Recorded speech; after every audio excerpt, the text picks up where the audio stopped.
Parliament का session भी शुरू हो रहा है, एसआईआर और वोट चोरी जैसे मुद्दे पे घेरने की कोशिश।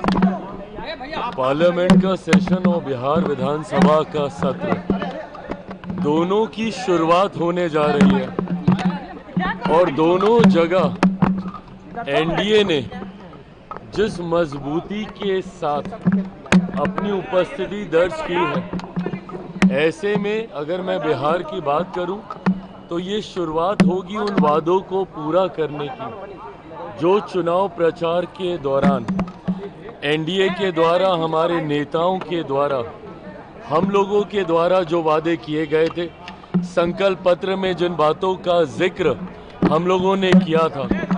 आपने देखा होगा कि कैबिनेट की पहली ही बैठक में जिस तरीके से मुख्यमंत्री नीतीश कुमार जी के नेतृत्व में कई बड़े फैसले लिए गए, जिसमें से कुछ हम लोगों के मंत्री जिस विभाग की जिम्मेदारी संभाल रहे हैं, शुगर मिल की बात हो, ये तमाम विषय जो चुनाव प्रचार के दौरान हम लोगों ने वादे किए थे, उनको पूरा करने की जिम्मेदारी, जवाबदेही हम लोग के ऊपर है। दूसरी तरफ जब पार्लियामेंट का सत्र भी कल से शुरू हो रहा है, मैं मानता हूं विपक्ष एक बार फिर से गतिरोधक बनने का प्रयास करेगा।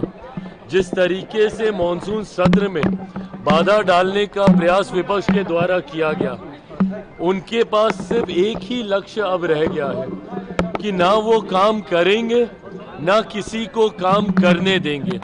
इसी भूमिका में विपक्ष बिहार में भी और यही भूमिका में केंद्र में भी विपक्ष, ना काम करना है ना काम करने देना है, ये सोच गलत है विपक्ष की।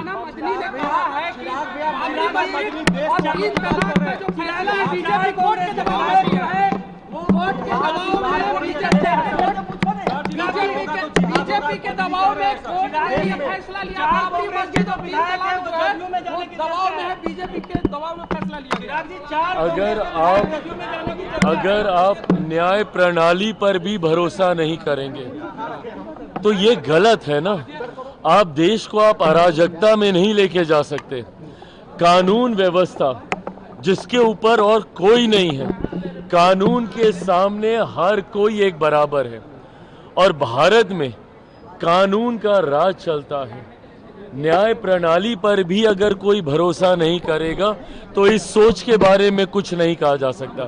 भारत की न्याय प्रक्रिया जिस तरीके से बिना कोई पक्षपात किए सत्य के साथ न्याय की स्थापना के लिए कार्य करती है, ऐसे में अगर आप उसको भी किसी राजनीतिक दल के दबाव की बात कहेंगे तो आप बुनियादी ढांचे के ऊपर प्रहार कर रहे हैं। आप न्यायिक ढांचे पर प्रहार करके कहीं ना कहीं अराजकता का माहौल देश में उत्पन्न करना चाह रहे हैं। तुष्टीकरण की राजनीति से आप भेदभाव की भावना को भड़काने का प्रयास कर रहे हैं, ये गलत है। जेडीयू के साथ जाने की बात हो रही है, तेजस्वी ने बैठक बुलाया, कांग्रेस के विधायक नहीं पहुंचे।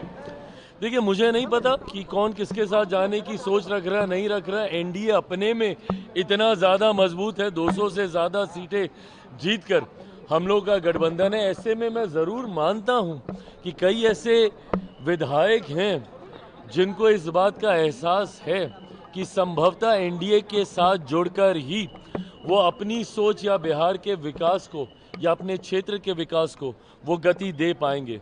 ऐसे में कई विधायक गाहे बगाए हम लोग के भी संपर्क में हैं जो प्रधानमंत्री नरेंद्र मोदी जी की सोच के साथ जुड़ना चाहते हैं, मुख्यमंत्री नीतीश कुमार जी के नेतृत्व के साथ जुड़ना चाहते हैं। कब कौन किसके साथ जुड़ रहा है ये मैं कह नहीं सकता, बट विपक्ष जिस तरीके से पूरी तरीके से धराशाही हो चुका है, मुझे नहीं लगता कि इस डूबती नाव में कोई और अब रहना चाहेगा।